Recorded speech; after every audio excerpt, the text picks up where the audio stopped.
I caught my fiancé in bed with my maid of honor on the day I was supposed to marry him. And instead of collapsing, I picked up my phone, made one call, and turned our wedding day into a spectacle nobody in that room would ever forget. If you think you've heard wild wedding stories before, wait until you hear how this one ends. Tap like and subscribe. You won't want to miss the moment an entire guest list watched the truth explode in front of them. It was 10:14 a.m. The dress hung in the bridal suite like a promise I hadn't learned to doubt yet. My bouquet, white roses, baby's breath, a single sprig of eucalyptus, waited in the mini fridge like it needed the cold to stay brave. I carried his cufflinks down the hotel corridor, my heels feather light and traitorously loud. His door was ajar, not open, just the careful half-invitation of a mistake. The latch breathed with the draft. I pushed. It swung. I heard a laugh. Not just a laugh. Her laugh. The laugh that sat beside me at 17 in a Jeep's back seat under bad country radio. My maid of honor. My best friend. Sheets tangled like they'd wrestled with the storm and decided to keep it. Her hair spilled across his chest. His arm knew exactly where she was. It was the kind of intimacy you can't misinterpret. No scream came. No sob. My hands remembered the cufflinks and tightened around them until the sharp edges printed themselves into my palm. My throat stayed cool. The room shrank to the click of the door as I pulled it shut behind me, almost polite, as if I were excusing myself from a meeting that didn't concern me. I walked. That's all. One step, then another. Beige carpet, framed photos of sailboats that had never seen water. I breathed in through my nose, out through my mouth, like I'd trained myself to do during dress fittings when the corset fought back. Grief tugged at my sleeve. Rage grabbed my hair. Neither could move me. I wasn't a sobbing bride in the bathroom. I was a mathematician with limited time and an audience already seated. If humiliation was the dish they'd prepared for me, I would serve it back, hot, plated, and garnished with evidence. At the elevator bank, I took out my phone. One number. Marcus. My cousin picked up in one ring. "Don't say you're changing the floor plan again," he laughed. He runs the events company that ran the wedding. Projector. Reception hall. Before dinner. I'll send a file. Full volume. A beat. He knows me. "Copy that," he said, voice suddenly business clean. "You okay?"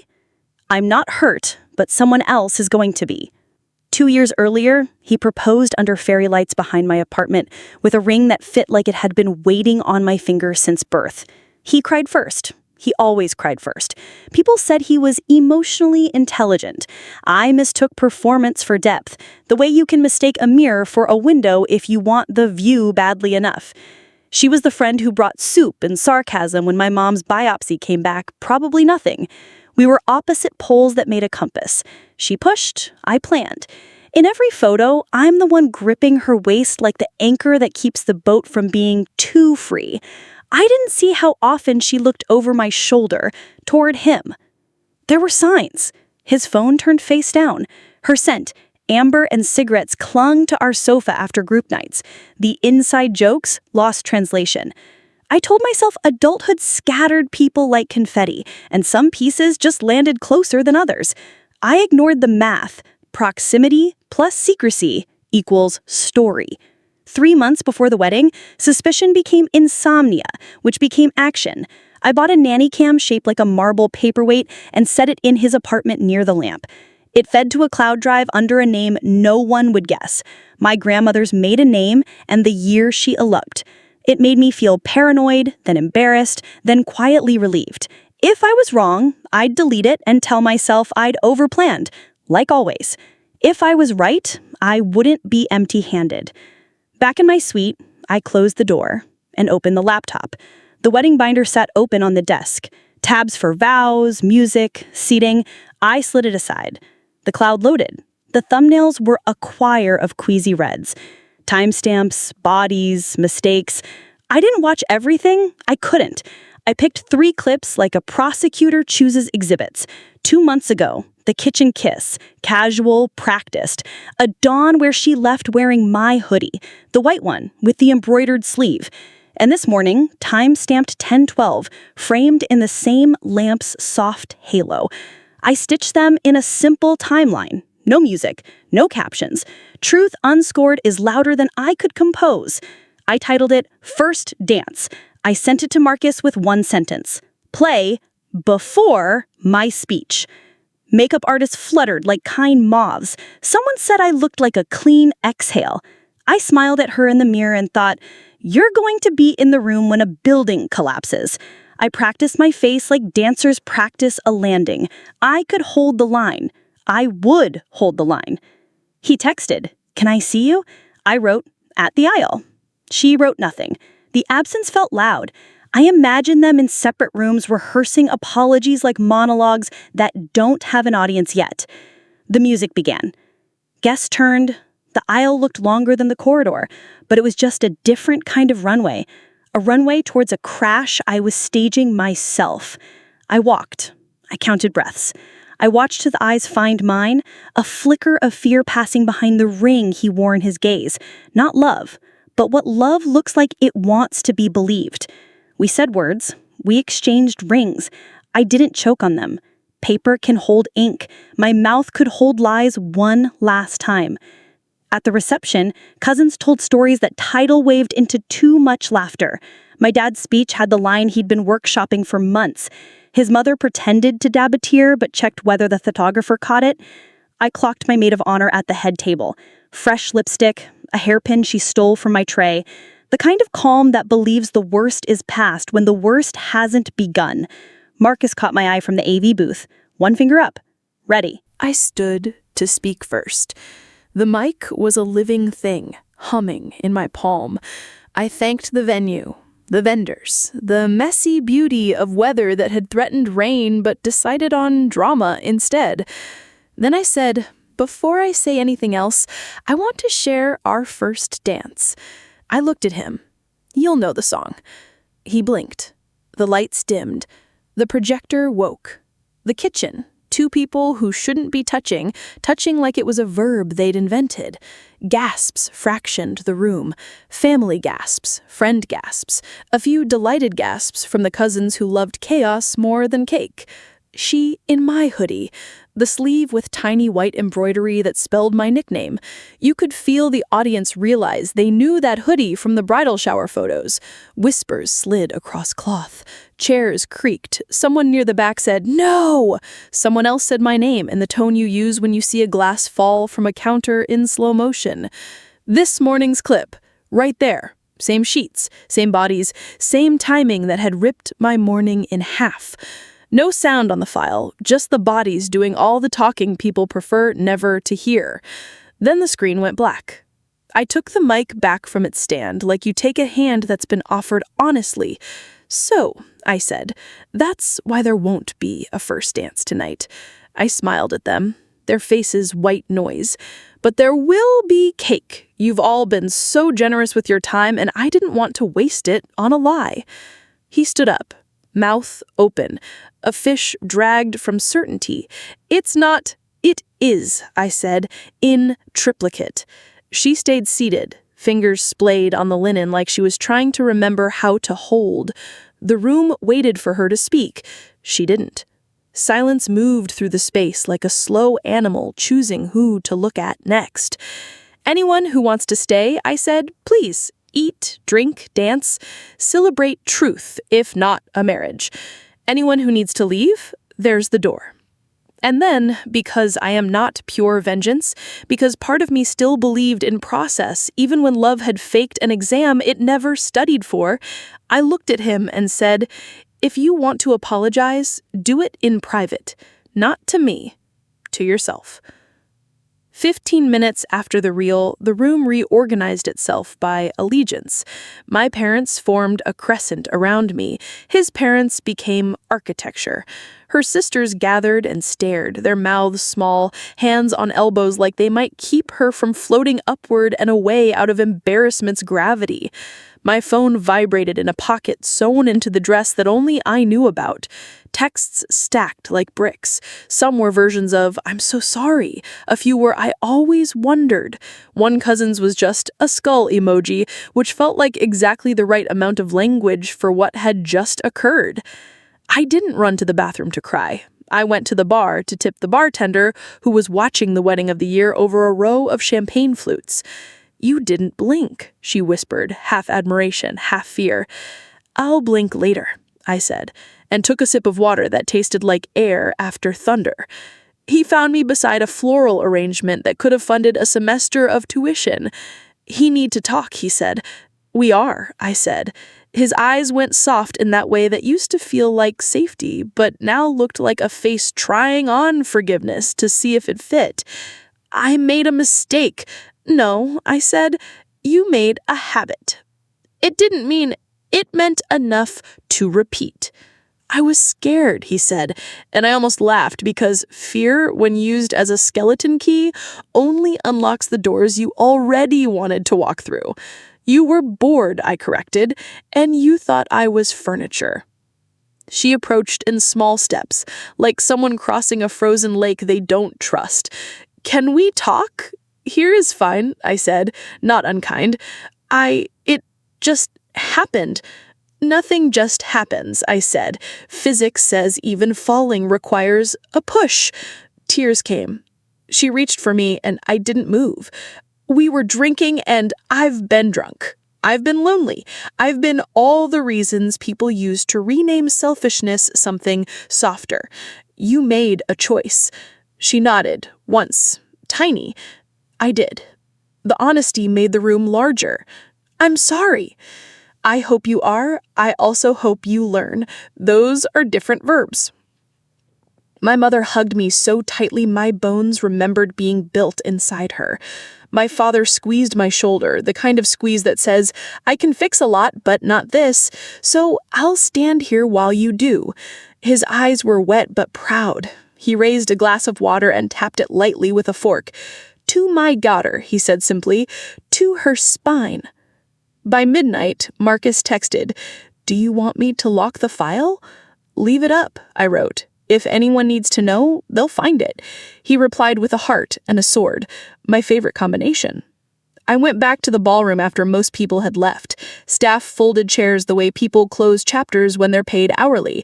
I stood on the dance floor that had waited all night for a couple that never arrived, and felt not triumphant, not broken, something like cleared, like a winter field after the snowplow. Harsh edges, yes, but a path. I slept alone in the suite with the dress unzipped and pooled like an exhausted swan. I kept the lamp on. It was the same model as his. I turned it away from the bed. There are rings to return, deposits to lose, emails to send with subject lines like change of plans, and bodies that read like obituaries for a life that almost existed. People offer casseroles and advice in equal portions. Both congeal if left out too long. He sent messages that had more punctuation than words. He tried, "I miss you," then "I hate myself," then "You didn't have to humiliate me." That last one was the thesis statement. I typed and erased a dozen responses and landed on silence. Silence, to my surprise, speaks fluent truth. She wrote once more, a longer message that told a different story than the one I'd imagined. About being the fun one whose fun turns into currency. About being wanted only as an exit sign for other people's boredom. I read it twice, the way you read a map to a city you don't plan to visit but want to understand. I wished her healing, the way you wish a stranger with a flat tire luck, sincerely, from a distance. I mailed the ring to the jeweler with insurance and a note that said, "This belongs to the next woman who asks better questions sooner." I smiled when I wrote it, not because I'm superior, but because I'd survived enough to earn a joke. I packed my things from his apartment. I labeled boxes with blue tape and frank nouns. Kitchen, books, linens, lies. The last label made me laugh out loud, alone in a room where laughter had lied.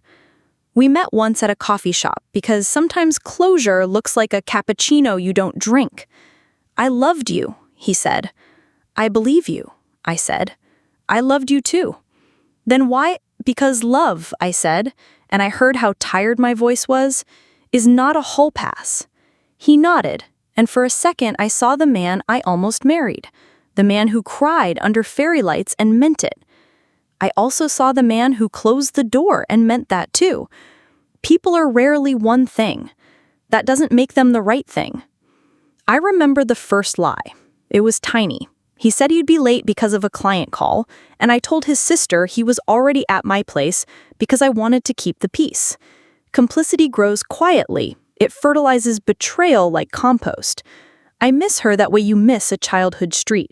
You remember the bike rides, not the broken pavement. I don't want her back in my life. But sometimes I hear a laugh across a restaurant and my shoulders lift, expecting the map to redraw itself. I sat in a room with a woman who wore sensible shoes and asked me what forgiveness meant to me. A bridge, I said, but I'm not walking it today. She nodded and said, "Good. Bridges should hold without being used." I went back to work.